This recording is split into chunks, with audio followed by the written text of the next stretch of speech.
ဟုတ်ကဲ့ပါအခုကတော့ကျွန်တော်တို့အင်းဝမှာပေါ့ရေနန်းတော်ဆိုလားမသိဘူးဟုတ်လားကိုရေနန်းတော်လားဒီအင်းဝအကိုကြီးတွေလည်းတစ်ခါမှမကြုံဘူးသေးတဲ့ရေနန်းတော်ကြီးပါအဲ့ကြောင့်ပေါ်လာဟုတ်လား ဒီငလင်းအဲအကြောင်းပေါ့အဲ့ဒါပေါ်လာတာလက်ရှိတွားပြီးတော့မှလေးလာမှာ လေးလာမှာဟုတ်ရဲ့ကွ ဟုတ်ဆင်းတာ အဲ့အားလုံးပဲဘဝတုဒ္ဒရအောင်လို့အဆုံးထိကြည့်ပေးကြပါလို့ရှင်းလိုက်ကြည့်ပေးပါအောင်နော်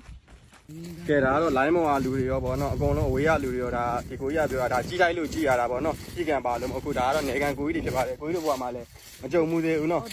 ဒါမျိုးကဟုတ်ကဲ့ပါခုသွားကြည့်နေပါပြီလို့ရှေ့ဆိုရင်ရောက်တော့မှာပါနော်ဒါလေးစောင့်ကြည့်ပေးကြပါအောင်ဗျဟုတ်ကဲ့ပါအခုကတော့ရောက်ပါပြီလို့အခုပါကိုရေနန်းတော်ကြီးဖြစ်ပါတယ် ဒါပေါ်ရမယ့်ဟာရွှေရှေးဟောင်းထဲမှာပါတယ် ဟောရှေးအောင်ထဲမှာပါတယ်ဩဒီမှာပါရေနန်းတော်ကြီးပါတဲ့ အောက်ထဲမှာကြံသေးတယ် အောက်ထဲမှာကြံသေးပါသေးရဲ့ ဒီဘက်ထိပဲဒီမှာဒီကြားလေးတော့ဒီကတော့တော့မဒီဒီပဲဟိုဒီဟုတ်ကဲ့ ဒါပေါက်လေးဒီမှာ ဟုတ် ဒီကြီးထဲမှာမြုပ်နေတာဒီမှာ ဟုတ်ပါ ဒီမှာ အဲ့ဖော်မှာလို့ အဲ့ဖော်မယ်လို့ပြောတာပဲဒါကြီးဖော်မှာတယ်အဲ့ဒါနန်းတောင်လိုမယ်နုလိုဟာမျိုးကြီးဖြစ်သွားတယ် ဟော ဖော်မယ်ဆိုရင် ဒီမှာကြည့်ကြပါဗျာရှင်နန်းတော့အဆောင်ကြီးပေါ့ ဒီမှာဒီဥစ္စာဒါကြီးနန်းတော့ ဒါလေးလေးအဲ့တော်တော်ဖွားမှာနော် ဖော်ရမှာဒါကျွန်တော်ဒီသက်ခုမှမြင်ဘူးလေရေနန်းတော့အဲ့ကြားတာကြားဘူးတခါမှမြင်ဘူးဘယ်နားမှမြင်မသိဘူးဒါခုပေါ်လာတာ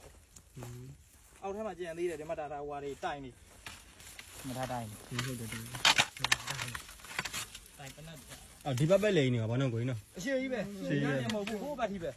ဟုတ်ပါဒီ ဟုတ်တယ်ဟိုဘက်ထိပဲ ဟိုကနေရှေ့ ရနေပြီးတော့ ဒုံလေးသွားကြည့် ဒီတောင်းလျှောက်ဒီမှာ ပြောပြဒုံလေးကြည့် ဒီမှာနေဟိုမဟုတ်ရှည်တဲ့လိုက်ဟိုရှည်တဲ့